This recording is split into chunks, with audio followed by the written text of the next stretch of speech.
Halo, selamat datang kembali saudara mahasiswa sekalian di channel Ruang Dosen. Pada sesi explainer kali ini, kita akan membedah sebuah topik yang, jujur saja, sangat krusial di dunia medis gawat darurat. Kita berbicara tentang penanggulangan krisis kesehatan pada bencana terpadu. Spesifiknya, kita akan melihat langsung bagaimana teori kolaborasi interprofesi ini benar-benar diterapkan di lapangan lewat studi kasus. Jadi mari kita mulai.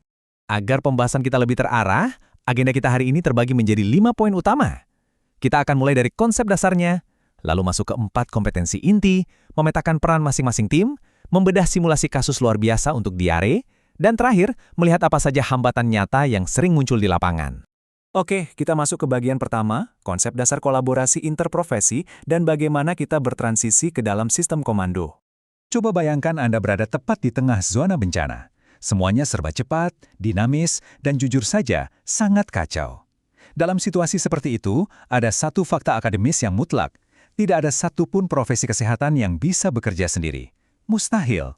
Itulah kenapa konsep Interprofessional Education atau IPE, di mana Anda belajar bersama profesi lain di kampus, harus berevolusi. Begitu Anda menginjakan kaki di lapangan bencana, IPE ini berubah wujud menjadi Interprofessional Collaboration atau IPC. Dan ini semua beroperasi di bawah satu komando terpusat yang disebut Incident Command System. Tujuannya cuma satu dan sangat jelas. Hilangkan ego sektoral dan pastikan korban selamat. Titik.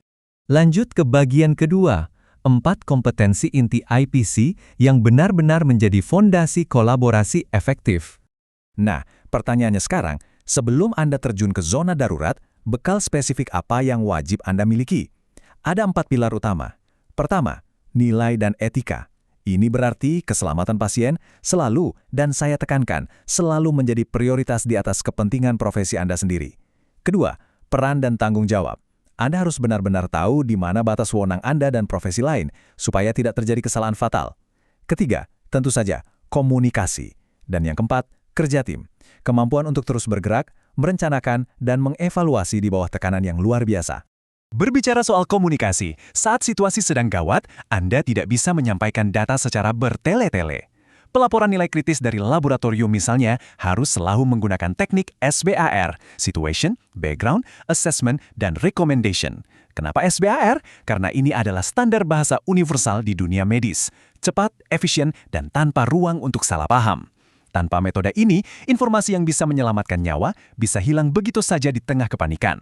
Kita masuk ke bagian ketiga. Mari kita lihat pemetaan peran tim terpadu ini, khususnya peran sentral dari ahli teknologi laboratorium medik atau ATLM. Mari kita lihat realitasnya di tenda IGD lapangan. Bayangkan ada korban trauma atau syok berat.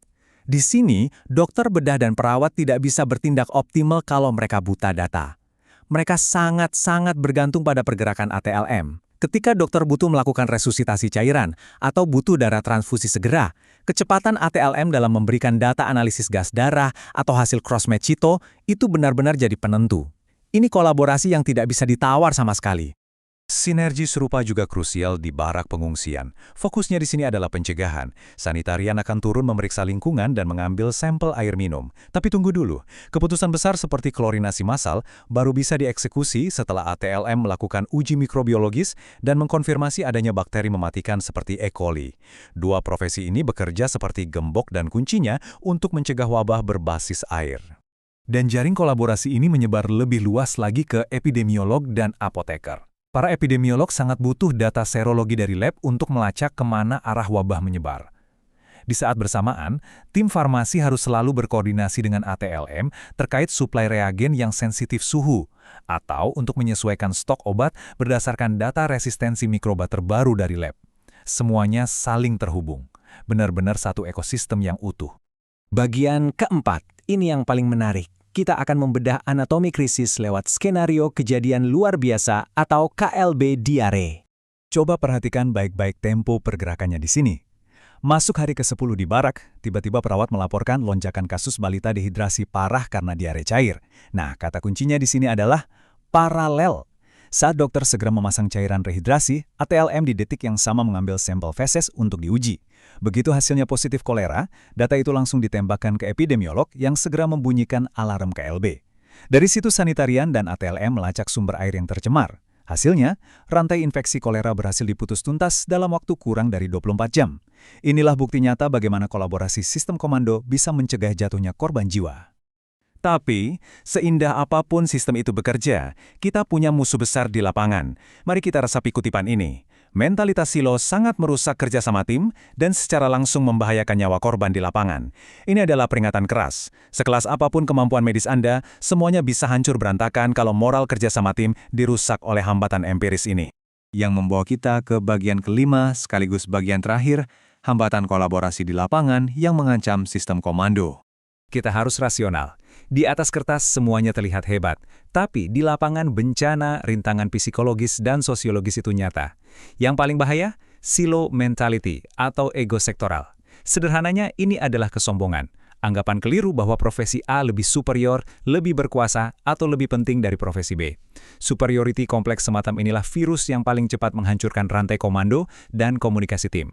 Selain ego, ada 3 perusak lain yang harus kita waspadai. Pertama, hierarki klinis yang terlalu kaku. Ini membuat profesi tertentu takut atau sungkan untuk menyuarakan data kritis ke pengambil keputusan. Kedua, masalah jargon medis. Kalau terminologi Anda hanya dimengerti oleh kalangan sendiri, itu akan menciptakan kebingungan yang berakibat fatal. Dan yang terakhir, jangan remehkan burnout. Kelemahan fisik dan mental yang luar biasa karena bekerja non-stop di zona bencana bisa merusak kewarasan dan memicu konflik internal antar anggota tim. Sebagai kesimpulan dari pemaparan kita hari ini, ingatlah satu prinsip fundamental ini. Menangani bencana itu bukan sekedar memindahkan rumah sakit ke dalam tenda darurat, sama sekali bukan. Esensinya adalah bagaimana kita menyenergikan seluruh profesi kesehatan yang berbeda-beda ini menjadi satu kesatuan mesin tanggap darurat yang efisien, solid, tanpa ada yang merasa paling mendominasi dan sepenuhnya bergerak murni demi keselamatan pasien. Nah, sebelum kita akhiri explainer materi ini, saya ingin meninggalkan Anda dengan sebuah pertanyaan untuk direnungkan.